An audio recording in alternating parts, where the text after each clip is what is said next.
Je m'appelle Julien Paréja, je suis coordinateur régional du festival et je travaille pour l'AFCA, qui est l'Association française du cinéma d'animation. Moi je travaille plus sur vraiment la coordination régionale, c'est vraiment l'organisation, la mise en place, la logistique, essayer de voir comment est-ce qu'on articule les choses, le lien avec le territoire, avec les politiques locales, avec la ville de Bru, avec les services, avec le Grand Logis, et puis essayer de vraiment c'est le côté organisation pure. Je suis pas tellement dans l'artistique. Évidemment, dans l'artistique, on en parle en équipe, mais c'est ma collègue Cécile Noesser qui elle est sur l'artistique, ma collègue Audrey Sello qui est sur l'action culturelle, la médiation, et puis on a aussi après les autres membres de l'équipe, donc Sabine Zipsi qui est la déléguée générale de l'AFCA dans son ensemble, Benoît Mandeville qui est l'administrateur de l'AFCA, et Jeanne Dubost qui travaille sur la fête du cinéma d'animation, qui est une des autres grosses actions de diffusion de l'AFCA.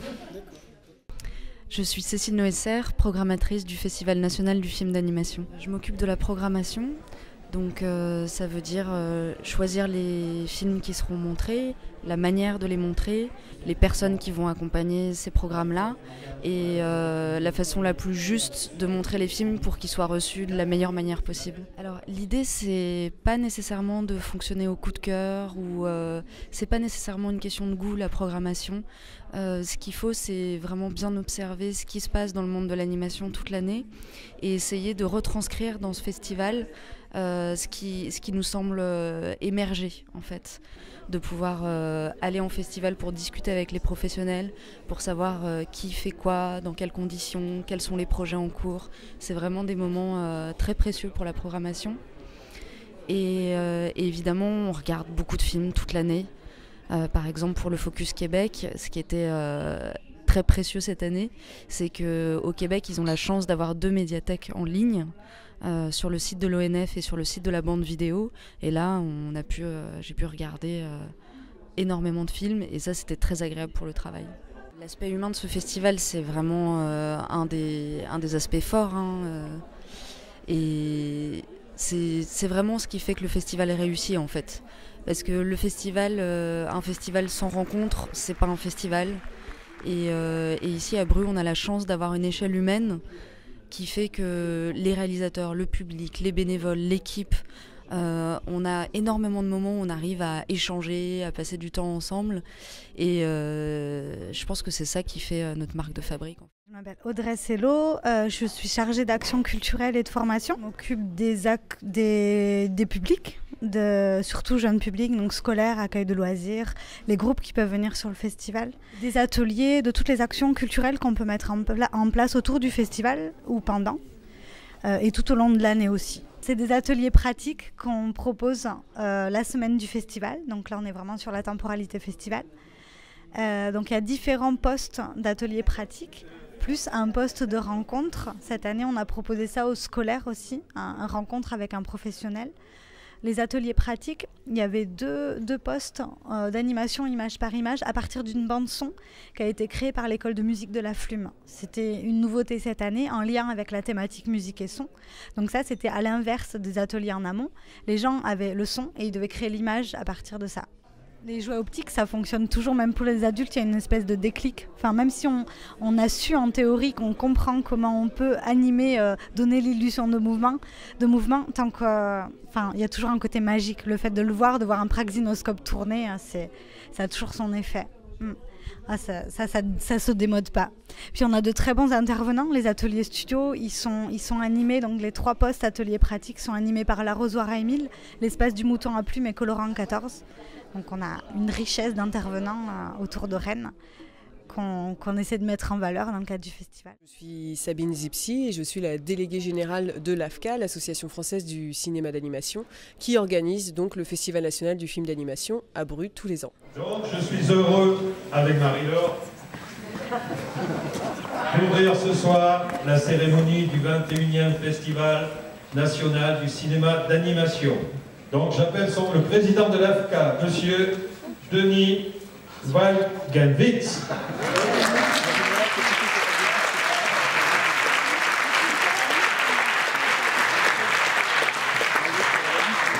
Et madame la déléguée générale, j'ai nommé Sabine Zipsi. Voilà.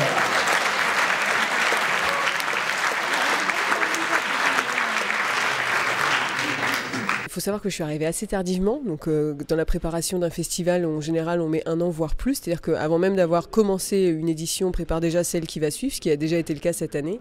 Moi, je suis arrivée en avril de cette année, donc pour une édition qui s'est déroulée en décembre. Donc il n'y a pas eu de gros changements majeurs, sachant en plus qu'on est sur un événement là qui connaît sa 5e édition en terre bretonne.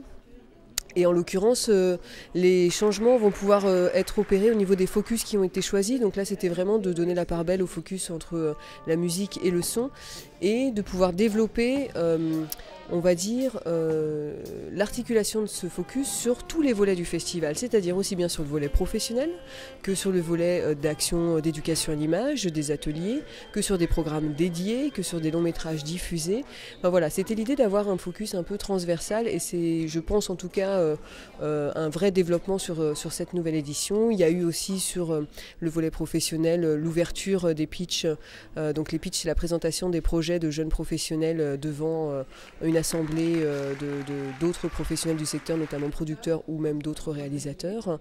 C'est de réfléchir un petit peu sur l'ensemble des propositions, mais ça va être, on va dire, ça va se voir surtout sur la ligne éditoriale globale du festival et sur certaines propositions plus précises. Aujourd'hui, le festival est vraiment implanté sur la ville de Bru et les Brusois se sont vraiment emparés de ce festival puisqu'ils sont plus d'une centaine aujourd'hui, là où ils étaient à environ 85-90 les années précédentes.